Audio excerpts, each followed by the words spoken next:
Position de préaction, jambes fléchies, dos placé, tête relevée. On arrive en course, on touche les mollets pour pouvoir passer dans cette position-là.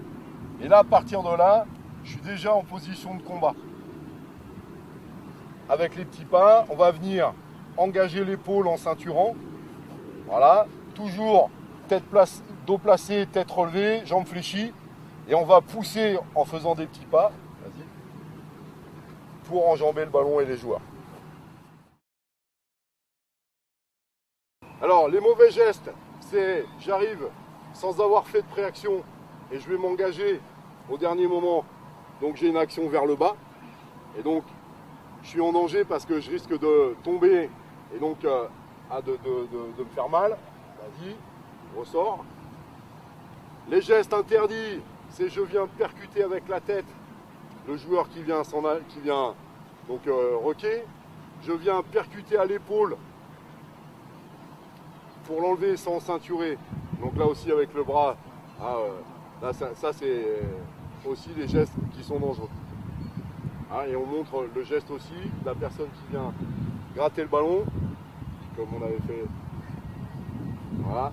Tête baissée, en appui sur le joueur. Le joueur ne voit pas l'adversaire, il est incapable de s'adapter. Et là, on est en position de danger.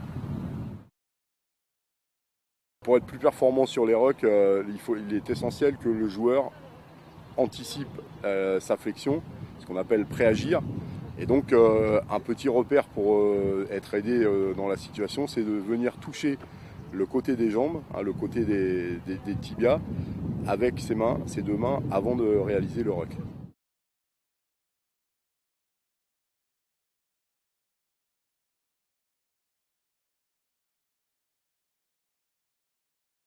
Le bouclier, le joueur avec le bouclier, va pivoter au dernier moment pour se mettre sur un des deux côtés. Le porteur de balle va venir l'affronter sur le côté sur lequel il aura tourné. Et donc il libérera la balle en étant perpendiculaire à lui. Et donc obligation pour le joueur en soutien de venir passer au-dessus du ballon, parce que la cible importante sur les rucks pour conserver la balle, c'est de passer au-dessus du ballon.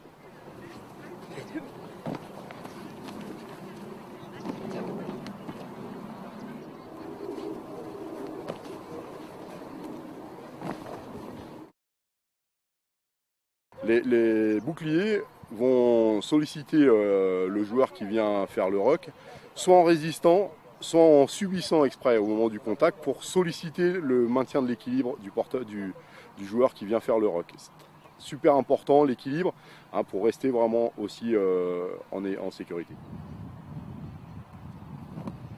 Allez, enchaîne. Voilà, les petits pas derrière. Voilà.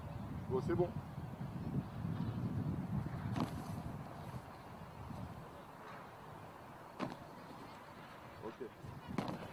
Ok.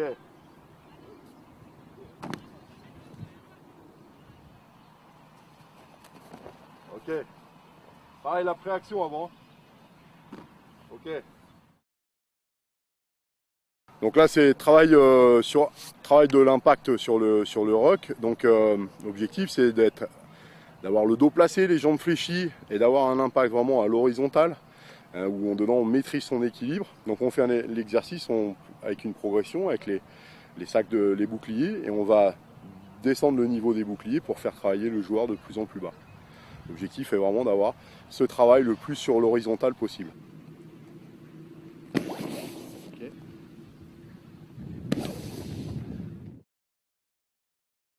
Travail de la posture et en même temps du maintien de l'équilibre avec un travail de petits appuis. On va pousser le sac de plaquage au sol. L'objectif, c'est d'avoir quasiment les coudes au corps pour s'obliger à travailler très bas, d'avoir la tête relevée, le dos placé, les jambes fléchies, et on va pousser le sac de plaquage de manière la plus rapide possible. Donc toujours un travail de préaction et en même temps un travail de posture. Voilà. Ok, super.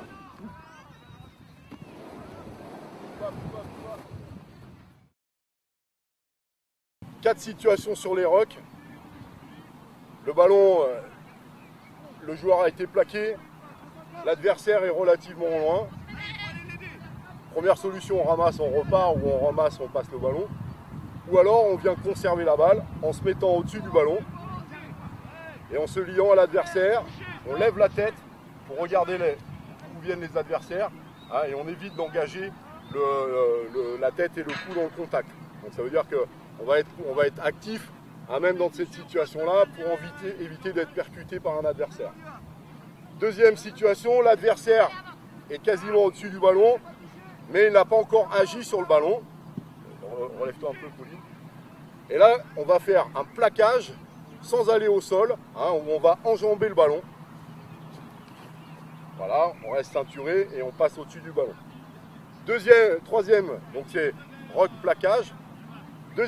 Troisième situation, le joueur, alors, voilà, très bonne attitude, elle est plutôt sur le côté, tête relevée, regarde l'adversaire, et on évite cette attitude, remets-toi comme le grattage normal, souvent on baisse la tête, où là on a un joueur qui est complètement vulnérable sur les cervicales, etc., hein, où on va avoir des joueurs qui vont venir plonger dessus, hein, donc ça c'est une situation à bannir, très dangereuse, donc on préconise, on enjambe, on est sur le côté, on regarde l'adversaire.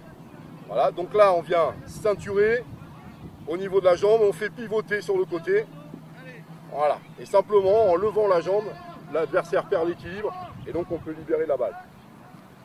Dernière situation, le joueur est quasiment à genoux, en train de jouer la balle, limite de la règle. Donc là on va venir en contact avec le joueur, ce qu'on appelle la prise du crocodile, on prend sous les bras et avec les jambes, on va projeter ses jambes sur le côté pour libérer la balle. Donc là à nouveau, on se retrouve dans la première situation, ballon disponible, on joue ou on ne joue pas, s'il y a un autre adversaire qui vient, et à nouveau on vient faire le run. La préaction à chaque fois, allez, on se remet l'autre.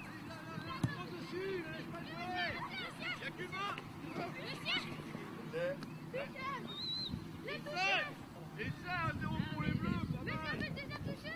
Comment? J'ai touché. Alors je vais t'expliquer.